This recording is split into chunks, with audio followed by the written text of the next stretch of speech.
Assalamualaikum warahmatullahi wabarakatuh. Hai pemirsa, sahabat Qurani dimanapun kalian berada dan selalu dalam perlindungan Allah Subhanahu Wa Taala. Stay safe, stay healthy dan selalu jaga kesehatan di tengah pandemi. Selamat datang bertemu dengan saya Hansa Zikri Aulia Farah sebagai moderator di POS Podcast Santri Tauhid episode ke-6. Nah guys, kali ini pastinya saya tidak sendirian, ditemani oleh narasumber kita yaitu Uti Gezi Anastasia. Hai guys. Nah pemirsa, sudah pada tahu belum sih kalau Uti Gezi ini terpilih menjadi Ketua BES periode 2021-2022? Nah, mungkin sudah ada yang tahu dan belum tahu. Nah, untuk memperjelas siapa sih sosok seorang Uti Gezi Anastasia ini, langsung saja kita perkenankan Uti Gezi untuk memperkenalkan diri. Hai guys, nama aku Gezi Anastasia Pangestu Tias. Biasa dipanggil Sasha. I'm 16. Aku dari kelas 11 MIA 2, asal aku dari Ponorogo. Mungkin itu aja ya. Oke, jadi panggilannya Uti Sasha ya, Bi? Iya, actually nama aku tuh pronunciasinya bukan Gezi tapi Jessie. Karena ini di Indonesia, jadi ya udah ya jadi G. Oke. BTW, kalau boleh tahu, apa sih visi misi Uti sebagai Ketua BES 2021-2022 ini? Untuk visi aku tuh memperbaiki dan membangun organisasi BES guna mewujudkan dan memajukan generasi berakhlak Quran, berkepribadian mandiri, berpikiran berbudi pekerti, serta berwawasan luas dan berpikiran modern di era globalisasi seperti saat ini dengan tetap berpegang teguh terhadap syariat Islam. Nah, untuk misinya sendiri itu ada 5. Yang pertama itu completely remove all the gaps between each generation. Itu jadi kayak menghapuskan segala kesenjangan gitu ya. Jadi biar rukun, biar ukhuwahnya itu kuat gitu. Nah, yang kedua itu enforce all the rules to everyone no matter who. Jadi kayak menegakkan peraturan untuk seluruh santri. Jadi benar-benar untuk seluruh santri jadi adil gitu ya. Nah, untuk yang ketiga itu adalah eksploitasi potensi. Eksploitasi potensi itu gunanya agar menyalurkan potensi dan bakat-bakat santri kayak gitu. Kalau untuk yang keempat itu adalah memfasilitasi sarana untuk masukan, saran, kritik, harapan kayak gitu. Dan kita akan berusaha mewujudkannya. Dan yang terakhir ini yang paling menarik sih menurut aku itu adalah memberlakukan tindakan khusus terhadap kasus bullying. Kan bullying itu bahaya banget gitu ya guys ya gitu. Jadi harus ditindaklanjuti kayak gitu. Itu sih. Masya Allah, luar biasa banget ya visi-misi Uti Gezi ini. Oh iya Ti, Uti punya gambaran nggak sih atau terpikirkan bagaimana sih cara mewujudkan visi-misi tersebut? Untuk gambaran atau pikirannya itu mestinya ada ya. Apalagi kita itu kalau habis dilantik itu bakal kumpul dengan pembinanya masing-masing. Itu untuk membicarakan, merumuskan proker atau ya gitu, kayak memikirkan gimana sih caranya mewujudkan visi misi ini gitu. Nah, untuk lebih spesifikasinya lagi, kalau untuk yang misi pertama itu tadi kan yang completely remove all the gaps between each generation itu tadi, itu tuh kayak kita mungkin akan mengadakan kegiatan-kegiatan gitu yang bareng-bareng gitu loh, biar bisa bersama-sama dan bener-bener bareng kelas, enggak kelas nanti kelas ini sendiri, angkatan ini sendiri, angkatan ini sendiri, enggak ya, kayak bener-bener dicampur biar memperkuat ukhuwah, biar mempererat tali persaudaraan kayak gitu. Nah, untuk yang kedua yang enforce all the rules for everyone tadi itu benar-benar menegakkan peraturan tertulis maupun tidak tertulis gitu ya. Jadi benar-benar untuk seluruh santri, nggak mandang jabatan, nggak mandang kelas, nggak mandang umur, pokoknya untuk seluruh santri Baitul Quran Al-Jurumatutan gitu. Jadi kalau misalnya ada pelanggaran atau apapun itu yang menurut kita yang melanggar gitu, akan diberlakukan sanksi yang benar-benar setara, yang benar-benar maksimal gitu, maksudnya biar benar-benar gak terulang lagi gitu ya. Tapi yang semestinya gitu. Nah, untuk yang ketiga, yang eksploitasi potensi, itu mungkin kita akan mengadakan angket minat bakat. Mungkin 1 semester sekali.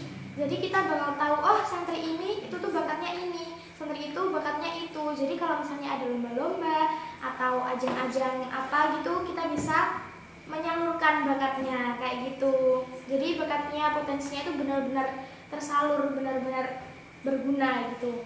Untuk yang keempat, memfasilitasi sarana saran untuk kritikan itu tadi, itu rencananya kita bakal menyediakan wadah atau kotak saran gitu yang bakal kita pajang, bakal kita taruh di tempat-tempat umum kayak mungkin depan perpus atau di depan masjid gitu, pokoknya tempat-tempat umum yang sering dilewati santri.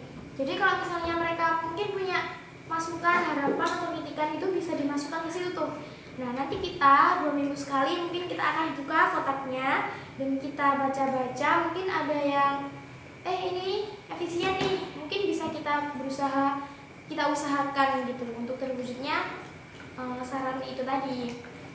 Dan untuk yang terakhir, yang pemberlakuan tindakan khusus terhadap kasus bullying itu, kita mungkin akan mengadakan pengecekan. Jadi pengecekan itu mungkin 2 minggu sekali ke asrama-asrama gitu. Nanti kita tanya tuh ke anak-anak tuh gimana ini sama temennya, apa ada yang merasa terbully atau gimana.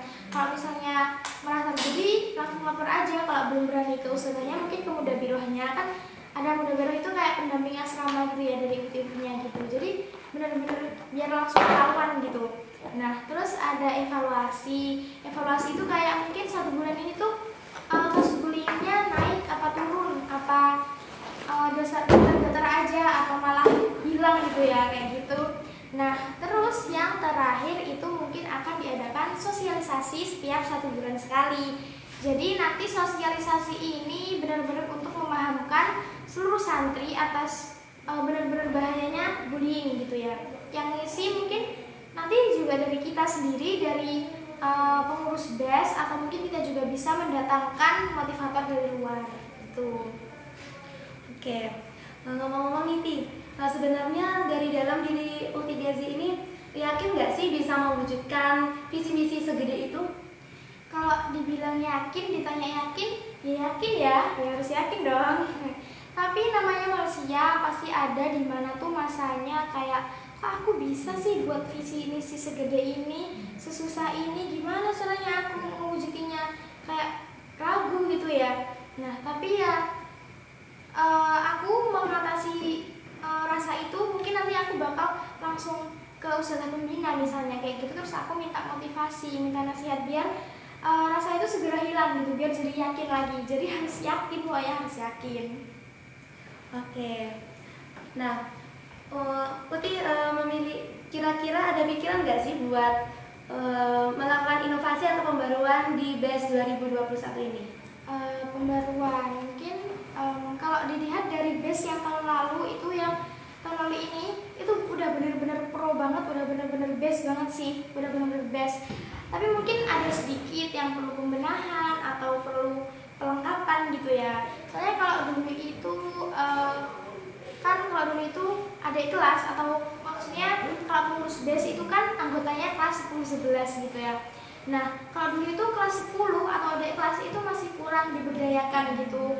Jadi masih kurang maksimal mungkin kelas 10-nya. Nah, insya Allah di periode 2021-2022 ini pokoknya kita akan berusaha semaksimal mungkin biar benar-benar jalan bareng gitu ya, benar-benar melaksanakan bekerja sama dengan benar-benar bareng, pokoknya biar benar-benar terjalankan, terlaksana best gitu.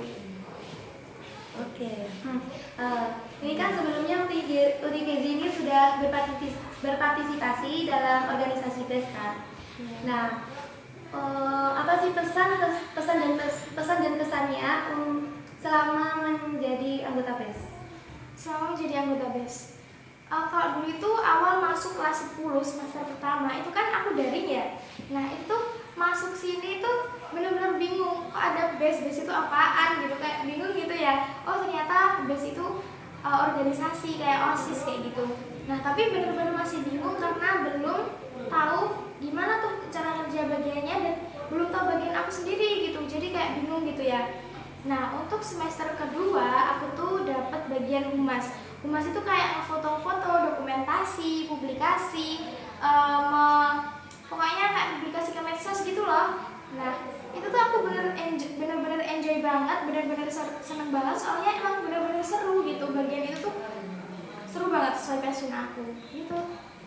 Oke, nah ini nih yang paling menarik. Bagaimana sih first reaction Uti ketika terpilih menjadi kandidat?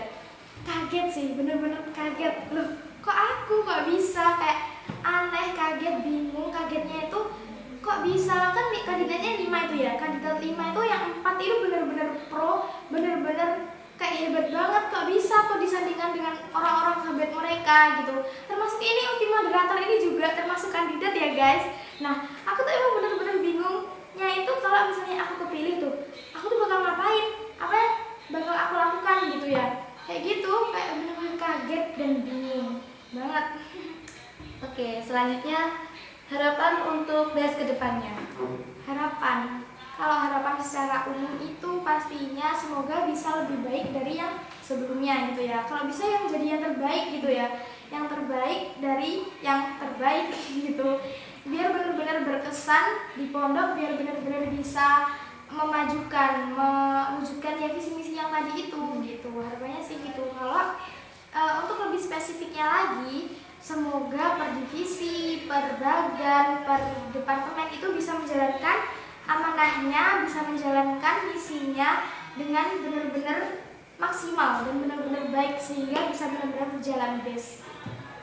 Oke, yang terakhir ini baru Siti. Ngomong-ngomong, UTGZ ini punya habit gak sih? Ngomongin tentang habits, kalau habits yang mendasar itu ya paling juga ya makan, tidur, bangun, kayak mandi kayak gitu ya, itu mendasar banget. Semua orang mungkin kayak gitu ya, pasti ya. Nah, tapi kalau lebih kayak yang habits ke aku gitu, aku tuh always bring my own bottle. Kayak gini nih, aku masih selalu bawa botol aku sendiri, bawa botol aku sendiri. Nah, ini tuh bener-bener gimana ya guys ya, aku tuh kan sekarang tuh kita tuh bener-bener prihatin gitu tentang plastik, tentang sampah plastik yang ada di mana-mana, sampai bikin banjir, sampai kayak gitu. Itu bener-bener prihatin banget ya. Nah, ya itu salah satu manfaatnya untuk mengurangi sampah plastik gitu ya. Nah, untuk manfaatnya yang kedua, jadi kita tuh bisa benar-benar minum dari punya kita sendiri gitu ya. Minum terus, bisa bawa kemana-mana kan, everywhere, every time bisa minum gitu kan ya. Nah, itu kan air putih benar-benar baik banget kan buat kesehatan kita gitu. Nah, harus diikuti nih guys, bring your own bottle gitu ya. Nah, untuk yang kedua itu adalah aku biasa stretching atau peregangan sebelum tidur. Ini mungkin aneh ya, soalnya biasanya stretching itu kan siang-siang atau pagi-pagi gitu pas ada matahari. Nah, ini aku ngelakuinnya sebelum tidur. Tapi ini bukan stretching yang kayak over yang kayak bukan ya, stretchingnya di atas tempat tidur, kayak misalnya cium lutut atau gini-gini tuh apa sih namanya ya, itu pokoknya. Soalnya aku udah bener-bener ngerasain, udah bener-bener survei kalau misalnya sebelum tidur aku melakukan stretching, melakukan peregangan atau enggak, itu bener-bener beda. Kalau misalnya aku melakukan peregangan sebelum tidur, itu tuh tidur aku bisa terasa lebih nyaman, nyenyak gitu. Tapi kalau misalnya aku nggak melakukan peregangan sebelum tidur, itu tuh bukannya nggak nyaman, di rumah nyaman terus ya, namanya tidur. Nah, tapi kayak beda aja gitu, beda gitu. Nah, terus yang terakhir itu mungkin always positive thinking gitu ya, memindset pikiran kita biar terus berpikiran positif gitu. Jadi kalau misalnya kita mau, misalnya kita mau ikut lomba atau apa gitu, terus kita ragu, emang aku bisa gitu, ya terus aja mindset pikirannya, ya bisa lah, kenapa nggak bisa, orang-orang lain bisa, masa kita nggak bisa, kayak gitu. Jadi positive thinking, mindset pikiran biar positif itu benar-benar penting ya, itu juga mempengaruhi kesuksesan kita gitu. Diikutin guys, positive thinking. Mungkin itu aja sih habits yang bisa aku share, karena mungkin ada habits yang prestasi gitu ya. Nah, ini mungkin yang bisa aku share ke kalian supaya semoga bisa menginspirasi gitu. Oke, BTW udah lama juga ya kita berbincang-bincang. Ya nih, udah lama sih. Nah guys, mungkin ini saja yang dapat kita sharingkan ke kalian. Semoga dapat menginspirasi kita semua. Jazakillah khairan katsiran untuk Uti Gezi yang sudah meluangkan waktunya untuk mengisi podcast pada kali ini. Tentunya nggak sibuk ya guys ya. Nggak sibuk nih Uti Gezi. Oke guys, jangan lupa like, komen, subscribe, dan share ke teman-teman kalian semua. Semoga bisa menginspirasi jiwa-jiwa kepemimpinan kalian. Stay safe, stay healthy, stay with BKIM TV. Wassalamualaikum warahmatullahi wabarakatuh.